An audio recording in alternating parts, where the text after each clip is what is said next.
And we're live. Welcome to the community team Q&A session. Today, Ellen and I are joined by Will Cooke and Didier Roche of the desktop team, and they're going to be there to answer all the questions you have, which is brilliant. If you joined us through ubuntuonair.com, there's this chat widget below the video where you can just enter your favorite nickname, and then you can join the conversation, ask all the questions you might have.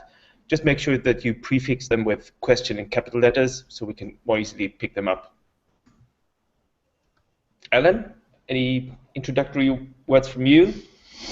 No, I don't think so. We've only got Will and Didier for 30 minutes because they've got another meeting after this. So get your desktop questions in the first 30 minutes, and then when they go, we can answer the rest of the questions. So if we skip over a question, it's not because we don't like you or we don't like the question. We might bump anything not desktop related later so that we can fit in any desktop related questions. Cool. I don't think there's any other questions we had. Any other intro comments? This is recorded, and you can watch it again later on YouTube. If you are watching later on YouTube, then obviously you can't ask questions. So it's a good idea to turn up when we do this live, which is 1500 UTC. And same place, Ubuntu on Air. On Google Plus, you'll find there'll be a calendar item each week. It's me and Daniel this week, but next week it'll be Mike and Nick. If you have any suggestions for people we could chat with, or any ideas for subjects that you think we should talk about, then do let us know. You could drop by any of the IRC channels that myself or Daniel hangs out in, basically all over Freenode everywhere, and let us know. Brilliant. So Will and Didier, what's happening in desktop land right now? Well, we've got quite a lot going on in desktop land at the moment. Some of the desktop team, we're just back from China. We went out there to visit the Ubuntu Chilin guys, spelt K-Y-L-I-N. If you don't know what that is, it's a Chinese flavor of Ubuntu. So it's standard Ubuntu with some extra good stuff for the Chinese users. There's a few interesting things in there. The most useful, I think, is the Sogu input method, which is a way of typing in Chinese characters using a standard QWERTY keyboard. You type in the pinyin version of the word that you're looking for, and then it's got a database which you can then search and find the most likely word that you're typing in using the Chinese character set. So that's provided by a company called Sogu. And it's the most used input method in China. So it's a very, very popular piece of software out there, and it comes with Ubuntu Chilin. So that's obviously very useful. We met with those guys. They've got some interesting stuff coming up. They've got lots of work to do, but if anyone out there wants to get involved with them, then they'll be very interested to speak to you. They are especially interested in building out their community. We were lucky enough to meet some of the community members while we were out there at a local cafe.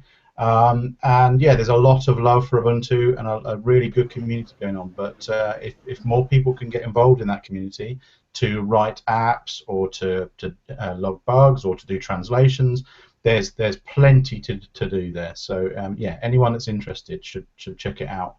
Let me just paste a link into IRC for the homepage, and also there's a channel on IRC which is Ubuntu Chilin -devel, which anyone that's interested in helping out that project should certainly get involved in that channel. So that's one thing. Other things that we've got going on, we've got the Unity 8 Mir preview image in the works, which is coming along quite nicely. that's worth downloading, especially if you've got a touchscreen laptop. Then absolutely give that a go. Even if you haven't, it will still work. You can use it with a mouse, and there's a lot of work going on there for backends for Qt and GTK. So yeah, you should be able to run your Qt apps, your GTK apps. We're working on getting Chromium working on it. In fact, it already does work on there. And there's some LibreOffice work going on as well. So sooner or later we should get LibreOffice running. So before long, certainly before 1604, but not this cycle, but maybe next cycle, you should be able to download that image and use it alongside or instead of your normal image. Obviously, it will have some restrictions. Things like window management aren't quite at the desktop level yet. Text input can be tricky. Window decoration, all that kind of stuff, still needs to be worked on. But we're getting there. So people that want to test it, people that want to play with it, please download it. Please log bugs. And we're working very hard towards getting it all up and running for 1604. So by 1604, it will be the default image. And yeah, it will be very exciting. You'll be able to run all your phone apps on there or your desktop apps on there. It'll be very good. Brilliant. I have a question about that. Do we have some instructions for how to test this, or do we use a special bug? Like, where do you want feedback to go? Okay, so there is a wiki page which details all of this kind of stuff, which I will paste into IRC now. I don't know. Do you want me to read the URL out, or is there a better way of communicating the URL? Unity 8 Desktop ISO. I mean, if someone searches for that word, Unity 8 Desktop ISO, I think they'll probably find that. Okay, yeah. So yeah, search the Ubuntu Wiki for Unity 8 Desktop ISO, and you'll find it. Okay, so I expect there'll be questions about that. So while we wait for those to come in, we also have something new and exciting, which is available in the archives now, but we haven't really talked about it publicly, and now we're going to unveil it, such that it is. So Didier has been working on the developer desktop for Ubuntu. So this is a suite of applications to make developing apps on Ubuntu very, very easy, very straightforward. We're targeting Ubuntu apps, of course, but our first focus has been on Android apps. So shall I hand over to Didier to fill us in, and then we'll come back for questions on Unity 8? Sure. Yeah, we kind of don't need to be here. You're dealing with this yourself. Well, that's perfect. We've got it going on. This cycle, I'm starting, to try. In addition to have, Ubuntu desktop as a very great, platform for users, as well to be a great development platform. So we try, to have developers, in particular, first, the Android developers, to be really able, to rely on Ubuntu to develop their Android applications. So part of that is a new tool that we will start, to promote a little bit more in a couple of weeks, just due to some holidays time. So I prefer to be there, once we unveil it officially and when we do a public call for testing. So these tools basically will enable you, in few minutes to set up a full Android development environment on Ubuntu. The first pass will use the Android Studio IDE, which is in a beta right now. This is what Google is pushing right now as their new Android development platform. Now you should get out, on a full Android development environment without, having a lot of steps to do and so on. It should just be one command, accept the license, and then you have your environment, ready. So it will be a command line tool, basically, just one command to type and you get a full environment. Then we will extend that to other platforms. Well, first, we will probably support Android Eclipse, which is, very still popular, as Android Studio is only in beta right now. And then we will enlarge that, to other languages and to web developers as well. So it's just the start of a journey that I think is really exciting, how to get, developers using Ubuntu as a development platform. I'm pretty sure that we are, we are very close to be, the reference development platform. We just need to do, an extra step, which is very little work to integrate all that nicely, and that's what we, start doing now. So Didier, can I ask a question? So typically, if a developer is looking to do some Android development, is not having done this myself, is it quite a number of steps that they would normally have to do to get from a stock install of Ubuntu to get to, now I want to write my Hello World app and send it to my phone? Yeah, exactly. So so I counted the number of steps that needs to be done. Basically, it was 14 steps up until now, and so now it will just be one step. In addition to just say it in the right version and so on, there is a lot of tricky things, like if you are on a 64-bit machine as well, you need to install some 32-bit library to be able to run ADB, to connect to the device, and so on. So all that now is just figured out, by the system itself, and you don't even need to know about it. So yeah. And everything that comes, so I imagine this is some magical Didrock script that underneath grabs stuff from the repository that's available in the repository. Is everything that you need in the repository, or are there stuff in PPAs, or is it upstream somewhere else? Do you have to pull in lots of stuff from lots of places? So yeah, so we grab some things, all the requirements basically from the repository. So as well, I took great care to update everything in the repository. And in addition to that, for all the pure upstream stuff, like the Android Studio IDE itself, we pick that directly from upstream. So it's something that we try, to be really careful of in that. I think that most of developers want the latest version with the latest SDK and everything. And so we always, first check that the certificate is okay, so that we don't, download stuff randomly from, a fake web server or whatever. So there is a lot of extra steps to check that the download is great and the integrity as well is working. And so we download that, check everything, and always pull from latest upstream. Even the license is directly, taken from the upstream version, and there is nothing like if upstream is changing that, we change that immediately.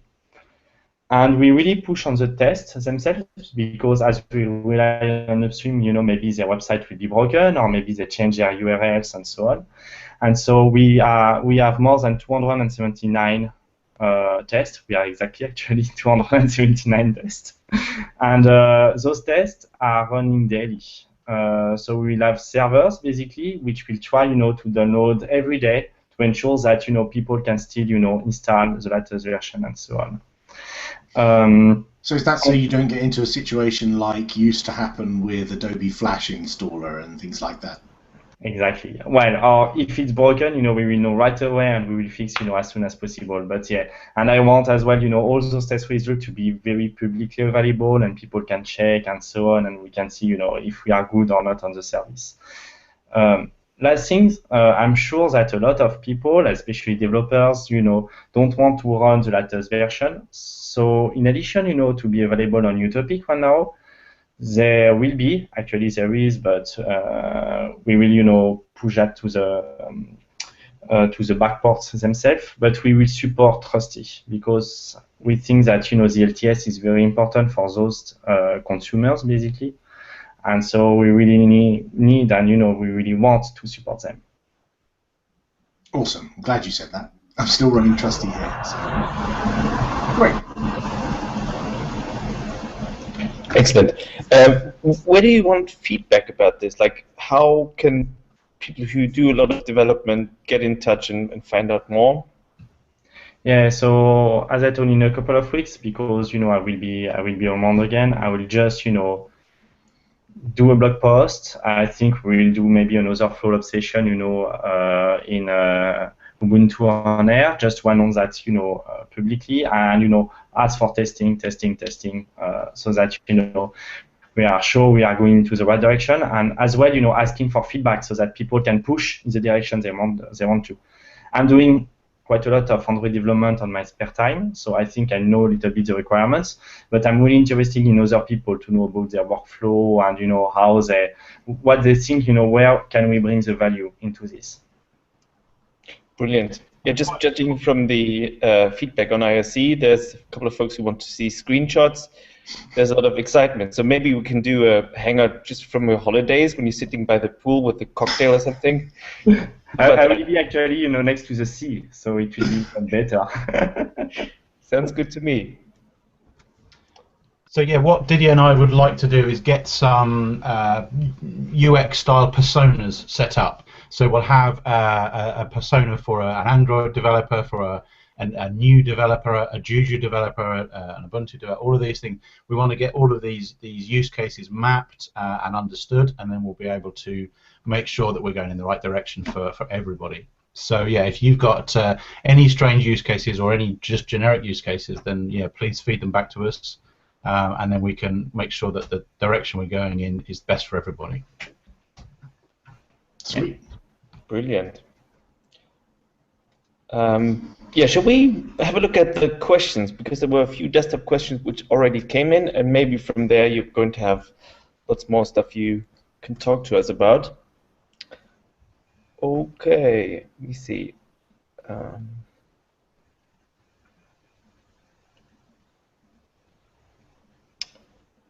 Just Caracas asked, is the Ubuntu Next in a far enough stage already to give it a try? I guess that's about Unity 8. What's your gut feeling? Well, yes, I mean, yeah, you can install it and you can run some apps on there. With a little bit of tinkering, you can get GTK apps to work. You can use some touch apps on there as well. Yes, but the caveat is that it is still in early stage development. We haven't got a lot of the necessary controls for window manipulation in there yet. So it's not really a traditional desktop operating system at the moment. It's kind of like a tablet, I suppose. Mm-hmm. So yeah, you can run one app full screen. It is worth giving it a go, and obviously you can take the touch apps out for a test drive. And yes, Seb has got some GTK apps working. You need to tinker with .desktop files to get them to load, and once they are loaded, you can't type into them, but they do load, they do display. So is it usable? Well, yes, but it depends what you want to use it for. If you want to use it as a daily driver, then absolutely not yet. But do dual boot it or boot off a USB card, a USB stick or something. It doesn't work especially well in a virtualized environment at the moment. If you happen to be running VMware Workstation, then it does work. But if you're running one of the free ones, one of the FOSS ones, then you might have a different experience, shall we say. So, and it doesn't yet support proprietary video drivers because it's using Mir, isn't it? So it's Unity 8 on Mir, and it works best either in VMware or on an Intel-based machine. That's right. Yeah, that's right. Yeah, I guess that also answers the question about Firefox and Unity 8. Yeah, I don't know what toolkit Firefox is using it on the back end. I don't know if Chris Coulson's on, and perhaps he could advise us. But yeah, I don't know what sort of back end it's using at the moment for Firefox. Yeah. But we have the web browser for Ubuntu Touch, which is really working very well in the desktop, setup. So it's using Chromium, Oxide is using Chromium and concatenarize, this. And for having trying it, it's really usable. It's one of the more usable, applications image, I guess. And do you know what the timeline is for getting more into window management-y kind of things? Obviously, now RTM is an important thing, but yeah. After that, do you see window management happening there? Yes, yeah, absolutely. By 1504, we should have much better window management going on. By 1510, I think we'll be in a position to have proper desktop-style controls. And then, of course, by 1604, everything will work. This will be legacy X apps, traditional X apps that haven't been, that don't use perhaps GTK or Qt. They will all work on Mir and on the desktop as well. So yeah, by between now and 1604, we'll be taking incremental steps, slightly improving window management, slightly improving application lifecycle to make it all work on the desktop in a much more natural way. So yeah, over the next sort of year and a bit, then every release will get better and better. We'll probably keep, well, the daily image will be there, so you know, these increments will be creeping in day after day. We also got a very close eye on quality as well, so we don't want to be regressing the image. It should be just incremental improvements day after day. Sure. And the Unity 8 ISO, is that just utopic run with the Unity 8 desktop session mirror package installed? Or how does it work? Is it something different? I don't know. Didier, perhaps you can answer that better than I can. Yeah, so one now it's utopic only, but I know that there's been some plans to be able, you know, to update the whole Unity 8 stack and mirror and so on in an exe container and to backport that to Trusty. Wow. So basically you have your Trusty base image and you have all your requirements in that LXC containers. This work is not started yet, as far as I know. It's depending on, you know, some other things as well to get an end here. Right, I was just asking if people who already run Utopic, that they don't need to download an ISO and then a new ISO, but they can basically just install it. So yeah, there is one ISO which is, you know, they can install it. If they install, you know, Unity 8 directly, you know, on Utopic, they will get all the dependency and so on. So yeah, they can directly use that. Brilliant. Right, here's another question from DS McGuire. What can we expect from Unity 7 in the next 2 years, since it is still the default? We can expect bug fixes, speed improvements, better quality. Yeah, it's still going to be maintained and be as good as it possibly can be. So yeah, more of the same, but it will just get better and better. Excellent. We should maybe get Steve Webb and Kevin Gunn on to do a tag team Unity 8 Mir type Q&A, because I think we get a fair number of questions in that kind of area. They'd be the experts in that realm, I think. Yeah, I should probably take notes about this. Already done. Excellent. There were a couple of questions about getting Ubuntu to run on their handsets. I think I can answer this quickly. If you go on the Ubuntu wiki to wiki.ubuntu.com/touch/devices, you see a list of devices which have ports, or if you want to get involved in porting, there's documentation about that as well. Here's another one about Unity 8. You keep talking about Chromium in Unity 8. Will Chromium become the new default? Well, the new default will become Oxide, our own internal browser. So I don't think that Chromium will become the, well, it won't be. It won't. No, is the answer to that. So I think this goes back to a question that came up on our mailing list some time ago, when the previous engineering manager for desktop raised the question of is now a good time to switch from Firefox as default to Chromium as the default? And I think since that conversation was had and there were various opinions in both directions, I think there's been this undercurrent in the community of, well, they still want to move to Chromium, and you know, there's been a lot of I don't think concern is the right word, but uncertainty is probably the word about what browser we're going to use in each successive release. But no, in the desktop we haven't said we're switching away from Firefox in the Unity 7 desktop. But as Didier and you have said, in the Unity 8 desktop we have Oxide as our browser, which has Chromium components underneath it, of course. Yeah. But isn't Chromium. Cool.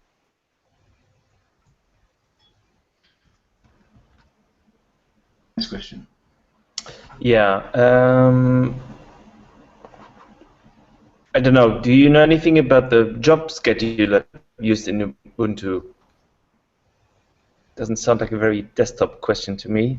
Well, Crom. That's a troll. It's not Friday. Come on. I think it's CFQ, but I'm not sure, to be honest. So. Oh, the kernel the process scheduler. Right. I see.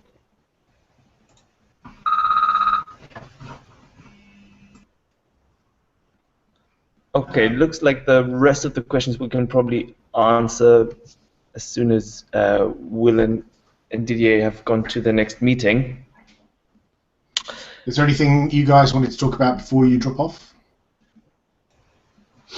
No, I think we're good. But yeah, we'll be back soon with more information on the developer desktop and get some wiki pages up, start gathering some feedback. And will there be, I think Didier mentioned a blog post of some kind, I guess we'll look out for that on Planet Ubuntu and the details of how people can get hold of this and start testing it. Absolutely. Yeah, I will write all the details there. And as well some Google Plusing and, Twitter or, any social network, I guess. Cool. And where can people find you? Where do you and your desktop homies usually hang out? It's either. It's on IRC. It's Ubuntu Desktop on Freenode on IRC. So yeah, we are there, for quite some years, and so just pass by and say hi here. Excellent. Awesome. Okay, well, if you guys want to drop off, we'll carry on and answer the rest of the questions, and we'll look forward to seeing blog posts from you soon. Good stuff. Thanks for having us, guys. See you soon. Thanks a lot. Cheers, Didier. Take care. Awesome. Brilliant. I do like getting an exclusive, putting the pressure on Mike and Nick for next week. See what they can come up with in their community hangout. So, should we go through some of the other questions? Yes. To start from the top. I've completely lost it. Where are they? Yeah, same here. I'll just omit all the ones about handsets.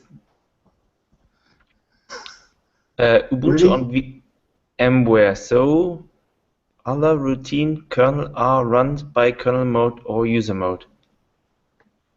I'm afraid I have no idea. Where's that question? Who asked that? Almost 90 at 15:03 UTC. Don't know what it is about. I'm sorry.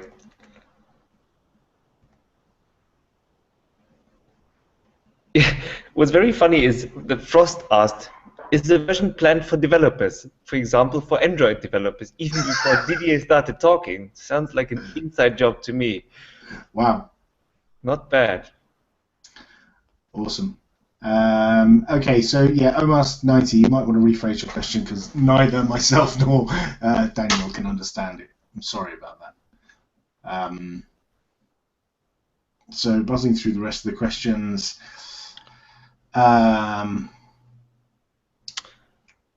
What about Plasma 5? When do you think it is stable? I see that Michael already answered that one. A couple of weeks ago, we talked to Rohan Garg from the Ubuntu team, so you might just want to go back because he talked about Plasma in great detail, and also how to test it and how to use the right PPA and everything. And Michael gave you the link. Cool. Kapanda asks a question about something to do with 1404 internet connections.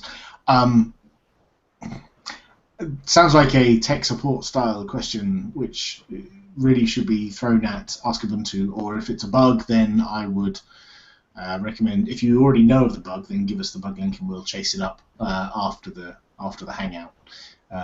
But I don't know the specifics. This is one of the problems with these Q&As. People have their own bugs that they're are really frustrating to them on a daily basis, and they feel that those bugs surely must be affecting everyone on the planet, and why isn't everyone else making a fuss about them? And it could just be it only affects your particular usage situation, like only affects your chipset of wireless, or only affects you with that access point in that particular circumstance. And so sometimes these bugs don't affect as many people as you might think.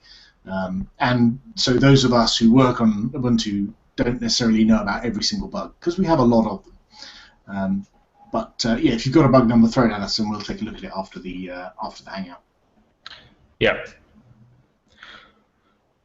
Here's an interesting question, although it's a bit vague. Dietrich asked, what's up with the long turnaround time for Ubuntu's developers? What's with the lack of coherent info on packaging deb files on your own?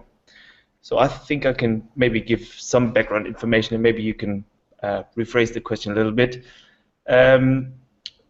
So if you're interested in packaging, you just go to packaging.ubuntu.com. It's where we have all our Ubuntu development information. It's even translated into a couple of languages. And the way it usually works, so let's say you have an updated version of some package, or you have a fix you want to get into Ubuntu. That's also documented in there. But the way it works is that you put your fix, your change up for review. So some of the developers who have been with Ubuntu for a bit longer, who already have upload rights, they're going to review everything, make sure that everything works, that you followed all the standards,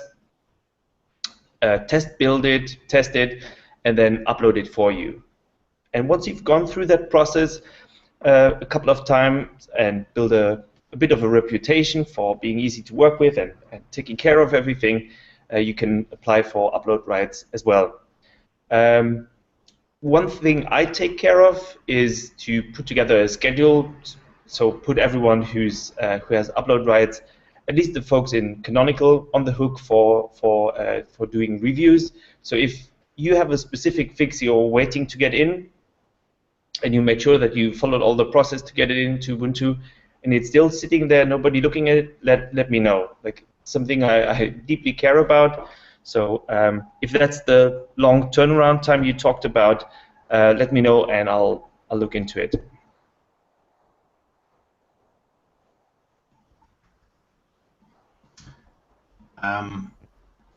Thank you for that. Next question. Is ambience and radiance going to be killed off with Unity 8? That's a good question. I don't know. I mean, we don't have multiple themes on the phone right now, so it's not like we have the light and dark themes. So for those that don't know, ambience and radiance are the two default Ubuntu themes you get on the desktop in Unity 7. So that's in 14.10 and below, the default themes. I don't actually know if we're planning to have the same theming system or call them the same name and do similar things, have a light and dark theme. I don't know, actually. Mike just responded in IRC. He said, ambience is the default UI TK, so Ubuntu UI toolkit theme in Unity 8. So ambience is what we're using there. Right, but we don't have multiple themes on the phone. No. I talked to Jumbo about this morning. Jumbo works on the Ubuntu SDK team, who are also in charge of the Ubuntu UI toolkit, and he said that they still need to put some work into documenting how to do things regarding theming.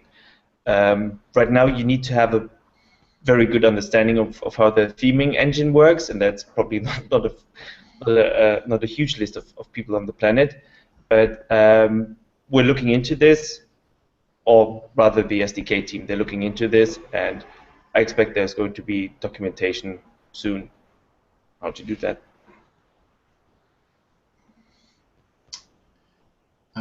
Cool. Next question.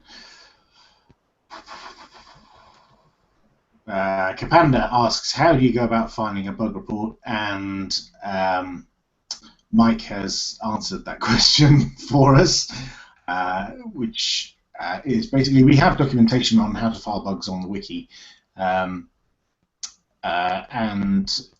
you can also find the name of the project in Launchpad and report bugs directly through Launchpad. We have let me just find the wiki page.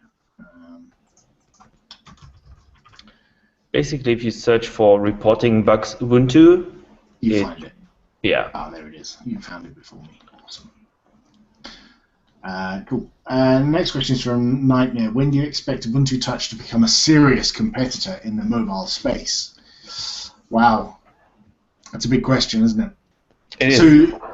So I guess if you're saying serious competitor, you're asking competitor to the incumbents, which is obviously iOS, Android, and maybe to a lesser degree Windows Phone, BlackBerry, and all the others.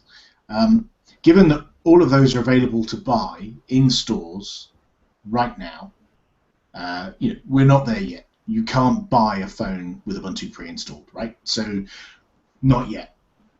We're planning this year to have handsets available that you can buy that have Ubuntu pre-installed. But we're still not anywhere near comparable to walking into any high street shop or going on to any carrier website and picking an Ubuntu phone. We're just not there yet, and that takes time. And there's lots of parts to that. I'd like to think that sometime next year, or by the time 1604 comes out, when we have the fully converged desktop, we will be a lot closer to that goal. But it's just not yet. But we're working on it. Is the short answer. We're working on it, and the great thing is you can help. You can help in loads of ways. There's obviously translations. There's writing apps. There's writing scopes. There's trying it out and finding bugs, and you don't even need to have a device. You can just run the emulator and find bugs on that. And maybe, Alan, you want to talk a bit about the Core Apps project, because I think that has shown how people who didn't know the platform before, how quickly they got things done, right? Right. So when we first showed off Ubuntu Phone at CES, the demo image that we had a very limited set of applications. You could make phone calls, you could send and receive text messages, and a few other limited features. And it was quite clear that we were missing a lot of functionality, basic functionality you want in a phone. And so we spun up a project called Core Apps, which is a collaboration between Canonical design team, Canonical platform developers for Ubuntu, and community developers. And we picked a bunch of applications that we figured would be a good base to have on a phone, and that includes a clock, calendar, weather app, calculator, news reading application, and so on and so on, music player, and so on. And we invited members of the community to get involved and help us create those applications. And so now the applications that are on the phone, the core applications, most of them are community maintained. And that includes the ones I listed: clock, calendar, weather, news reading, shorts, music application, calculator, file manager, and terminal, and Sudoku, which is the most important application. Of course. Are all community maintained applications, and we have a team of people who have been working on these applications over the last year or so, and they've been continuing to contribute to all of those applications over that time. We've had people move on and do other things. Maybe life took a different turn and they didn't have time to work on the core apps, and that's the same in every open source community. But because the code's all open source, someone else can come along and join in, branch the code, and start helping. And we've had a number of people who just joined in and just did drive-by fixes to applications. We had one recently where someone just branched the code and tidied the code up for us and submitted a patch which was, make the code look nicer so that somebody else contributing would have an easier time to contribute. So things like that, where you could help design, help develop, help translate, document, all these test these core applications that exist on the phone and will probably later appear on the desktop as well, are a great way to get involved and help us towards that goal of world domination and squashing the competition. Yoo-hoo! Yeah, I think also the choice of technology was quite lucky. Just looking at QML, a lot of it is declarative, so you simply specify a certain quality of the app, and that's very easily understandable. We had people joining the core apps project or people who wrote their own apps who hadn't used QML before, and they got things done very, very quickly. The phone has an app store, if you like, and we're just approaching 500 apps in the store on a device that doesn't ship yet. We're not actually shipping a phone to anyone. So you have to make a fairly significant commitment, either learning a bit about the SDK and working around some of the issues, given that it's still under active development. So there's quite a commitment that these people have made to developing these apps on the phone.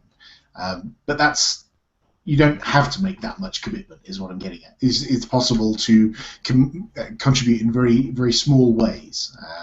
And we have a number of bugs in these applications that that could do with some help, and we welcome contributions. We're a very friendly bunch, as are all the core app developers. A really nice bunch of people who are giving their time to work on these apps. Agreed. And what Ellen mentioned earlier, you just write this app once and it's going to run on the desktop and everywhere. That's also a huge selling point to me. Yeah.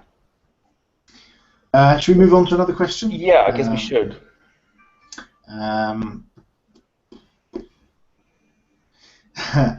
If there are no questions about the desktop, is there anything cool about Ubuntu Touch you want to show us? So, all the people who work on Ubuntu Touch have Nexus 4s running the software, and every day, sometimes twice a day, we build a new image of the phone, and you get an over-the-air update. So every morning, this little green bell thing here lights up, and I kind of know that there's a new update to my system. And when I'm having my morning coffee, I'll press the update button in system settings, this little button down here, and over the air it just gets new stuff. And sometimes other people beat me to it. And when I'm having my breakfast and browsing the social networks like Google+, I see screenshots of stuff that I'm about to get on my phone. And I think that's really cool. We've got a community of people who are running Ubuntu on Nexus 4s, their own phones, and are getting excited about sometimes really little things, like the color of an icon, or, oh, look, this has changed, or, they fixed that bug. And it's difficult because every day there's something new and interesting in the phone. I think if you ran the phone OS from 6 months ago and compared it directly to the phone now, you'd see significant difference. But it's difficult for us because we see them incrementally adding up each day, sometimes twice a day. But yeah, I love it all. I think it's brilliant. I just actually noticed that one of my bugs has been fixed, so I'm happy. Cool. Also, not just seeing the features land, but also having all the discussions happening publicly. So in just a few weeks, we're going to have Ubuntu Online Summit again, where a lot of these discussions are going to happen, where you can just join in, have your say, get involved, and get to know all the people. And I think that's also something that is very special, especially in the mobile space where everything is a secret. Mm. Okay. Shall we move on? Yes. Cool. Aaron W. asked, why don't you support more devices like CyanogenMod or OmniROM? There's a very simple answer to that. Because we just have one device or one phone we support right now, or just have the official port for, that drags all the attention of everyone to one device, because devices are special. Sometimes you need to have different kernel drivers, enable a different device, and that kind of stuff. And that makes it very, very hard, especially if what we do is use a lot of automated testing. So whenever changes land, they get executed on devices. A new image gets built and so on. And if you try to get that done across a huge range of devices, that's very expensive, and you're going to end up with a lot of your tests and branches being blocked and not ready to land. And that's why right now almost everyone has a Nexus 4 for their development needs. But with more and more partners coming up to Canonical and more devices being supported, that's obviously going to change. But that doesn't mean that you can't work on your own port. As I said earlier, we have a porting guide. Go to wiki.ubuntu.com/touch, and you'll get information there, and also find out who to talk to get your devices supported, or at least support. The other thing is that, you know, when you look at something like CyanogenMod or OmniROM or any one of the other, you know, 100 or however many Android derivative ROMs there are, a lot of those are done by, you know, individuals, like a very small team of 1 or 2 people. But it's, you know, it's quite a lot of them overall. There's a lot of different devices, a lot of different ROMs that, you know, need a lot of time. And we have some fairly tight deadlines that we need to hit in order to get our software ready. Given we're bootstrapping from, you know, a year, 18 months ago, from next to nothing to having a working software on a phone, and we're quite a small team, really. We have tight deadlines, and we need to get this stuff done, ready for those devices that manufacturers are actually going to sell. And it's only once people start selling those devices that we can continue to be successful. If we spend all our time working on old legacy devices that people have in a drawer to revive, you know, life into those, that would provide no income for us going forward, and we couldn't afford to carry on developing this software. I mean, it's okay for people to do that in their spare time, but, you know, we just can't afford to pay people to hardware enable really old crusty phones. You know, if other people want to do that, that's fine. All the software's out there, and, you know, it's all available in Launchpad, and you can go and grab the code and port, as Daniel says. But we need to focus on a small number of devices. What you'll find, though, is once those devices are on the market, you know, lots of people can buy those, pick them apart, and, you know, maybe more porting work will be kickstarted by that, because people will have a second device. So, you know, you'll have a device which is a working Ubuntu phone, and then you'll have your second device that you could hack on. Maybe. Yep. That's my opinion, anyway. Yeah, no, agreed. Next question, Frost. A funny question. On which platform is Ubuntu developed? It's Ubuntu. Really? Do you really need to ask? but Ubuntu, you could call Ubuntu a Debian derivative. Debian is where we came from, and where we inherit a lot of the work on packaging, on infrastructure. A lot of core decisions were made in Debian, and a lot of us contribute to Debian and work together with Debian to solve these problems. So. Right. And actually within Canonical, if you walk around an office where there's lots of people, you'll find most people are using, you know, Ubuntu and Unity, but you may find the odd person here or there using something different. You know, it's your own laptop. You use what you want, but in general, we recommend people dog food the stuff we're making. Right. Next question. DS McGuire asked, will there be a way to buy the Ubuntu Touch phones directly from Canonical? I'm not involved in these discussions, but personally I can't imagine. I think the vendors who produce the actual hardware, they're going to dealing with selling the phones, but yeah, you're going to find out.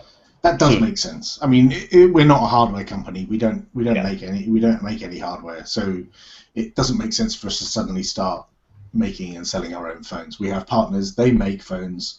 They sell them. They've already got the infrastructure set up to do that. Exactly. We'll make the software. They make the phones. It's a match made in heaven. Here's the perfect follow-up question: how Canonical earn if your software is free? Yeah. So, Canonical's a privately held company, funded in part by contributions from the founder, Mark Shuttleworth, and partly from the usual revenues you get as running a company that does engineering services, support services, and OEM license fees for redistributing Ubuntu. So we get money through those means.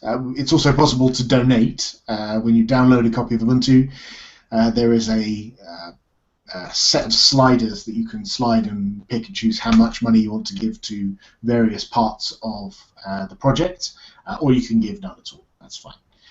And a fairly significant number of people have chosen to donate to the project.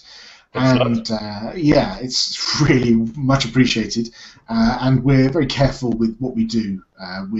We manage the community side of that budget, so there's other places that the budget can go. But if you slide the slider up that says community, then that comes to us, and we're very careful about how we manage that. And we publish a quarterly report. I think it's quarterly, reporting what we spend that money on, and so people are able to request some money for attending a conference, running a conference, a piece of hardware or something, and we evaluate that and we use some of that community budget to spend on that.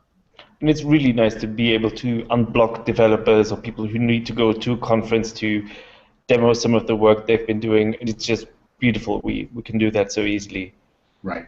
And the money for that comes from people who have downloaded Ubuntu and said, okay, I'll give some money to the community to help them continue doing what they're doing. It's really great. Brilliant. And just coming back to the business model real quick, I think this is very special. I think it's maybe not unique, but it's very special that we chose to say, okay, we're not going to have Ubuntu at this premium version of Ubuntu, but the Ubuntu you get, you can just go and use it in your company, in your company setting. So what you use at home is the same thing you would use at work. And I think that's one of the huge selling points. And it's just the additional services, just like Poppy mentioned. So support, engineering, that's the stuff you pay for. And that's also what still makes it very special for me to work at Canonical, because I know that a lot of people on the world are going to benefit from the small things I can contribute to Ubuntu, because it's free, and we guarantee that it's going to stay free. Just my 2 cents. Absolutely. So we've got another question. We've got a few more to get through and a couple of minutes left. So next question is from Thomas Vogler, who says, if OBS Studio goes to a stable release, would you guys switch away from Google Hangouts? I have no idea what OBS Studio is, but I would assume it's something like Google Hangouts. So we're constantly evaluating the tools that we use to interact with the community and interact with each other. Google Hangouts works well for us at the moment. There are problems with it. For example, we have some developers and community members who are based in locations where Google Hangouts just doesn't work, like China. Yep. And so we're aware that there are problems with it. We've had people complain in the past that Hangouts doesn't work if you're under a certain age. It uses a lot of bandwidth and eats your PC alive, and all these kind of other problems with Hangouts. So yeah, we're always on the lookout for other solutions, better solutions, freer solutions, and we'll listen to any and all suggestions on that regard. Yeah, I would suggest that you just bring it up on the Ubuntu Devel Discuss mailing list, for instance, or Discourse Ubuntu.com. Just bring it up there and let a few people have a look. That's a good way to get it discussed. And also demos work well. If you have a show and tell, and we did this once. I remember at a UDS, a developer summit in Brussels. We were using a collaborative tool called Gobby to collaboratively edit text documents, and one of the members of the community suggested that we should switch away from Gobby and we should use Etherpad, and he set up a live demo in front of probably 400 people. Everyone hit the demo at the same time and killed his server. So think carefully about how you demo something like that. But yeah, doing a demo of some collaborative tool would be a good way to convince people to maybe switch to it, especially if it was a free software tool. Yeah, despite what Alan just said, feel encouraged. And actually, now we do use Etherpad instead of Gobby. So in the long term, that all worked out. Brilliant. All right, another question from Frost. Is there any way to run Ubuntu and Android on the same device with a special bootloader? Yes, I think that's possible. I would just suggest to ask on the Ubuntu phone mailing list, but I think there were a bunch of things that didn't quite work so well. I think it had to do with some of the permissions of the files, or there's a wiki page called dual boot installation. Sorry. I had all the information. Ignore me. Okay, consider yourself ignored. So Frost, don't listen to him, listen to me. There's a wiki page which is dual boot installation, and that details how you can run Android and Ubuntu side by side on a Nexus 4 and switch between them, rebooting between. Yeah, sorry, I got hung up on the special bootloader bit. Right. Yeah, I don't know what bootloader it has, but it has some kind of mechanism to switch between them. Kapanda says, what other phone devices can I load Ubuntu? I have an HTC running Android I'd like to change. So we only support the currently Nexus 4, Nexus 7, and Nexus 10. And there are community ports to other devices. There is a page listing the ports. If you go to wiki.ubuntu.com/touch, there's a link to the ports. I think it's devices page. And it lists which devices, and there's a link to the image and a link to maybe a thread on XDA or a web page where the maintainer of that port lives in the virtual world. You know what I mean? I don't know about your specific phone. It may well be on there. There's a question from Nightmare. They have those who have rightly or wrongly disparaged Canonical's converged strategy. Do you think that with Ubuntu's recent success in the emerging markets, that this direction is stunting innovation on the desktop? Yeah, what I said earlier, I think it's the right way to go. It's going to be brilliant to have apps written very easily and deployed very easily and working the same way on the desktop and on the phone. I think that's going to change a lot. Mm. Yeah, I think it's we've got a bunch of apps that were written initially for the phone and now run on the desktop and have a converged UI, so you can and some of them sync data between, so you could run an app on your phone and then get to your PC, which might be a separate device, run the same app and see the same data, and the interesting thing to me is it's the same code. It's not like you've got a desktop app that's been written in one language and you've got another app that's written in a completely different language because it's written for a mobile device. That makes no sense. This is one app written in using one set of tools, one framework, one toolkit, and it's the same across both those devices.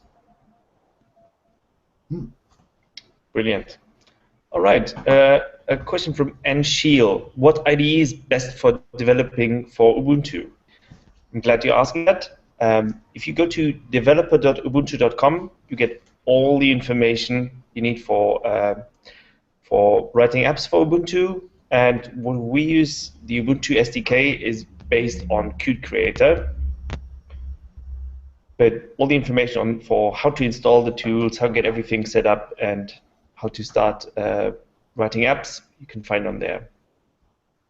I think that's the final question, and perfect timing because we're coming up to the close of the hour. Yeah, I have just one more small thing. We just figured out the dates for the Ubuntu Global Jam. Ubuntu Global Jam is an event. It's going to be on the 12th to the 14th of September, so just in a month.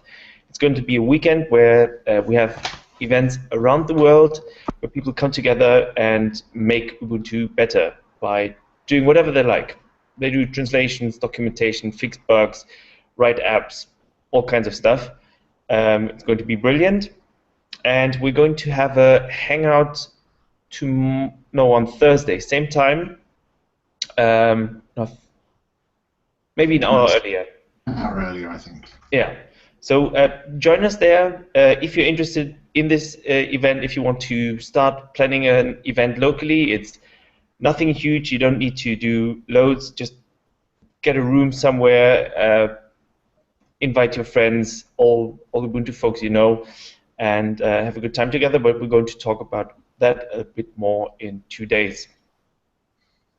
Awesome. So come back in 2 days for that, and also next week Mike and Nick will be around for the next community team hangout.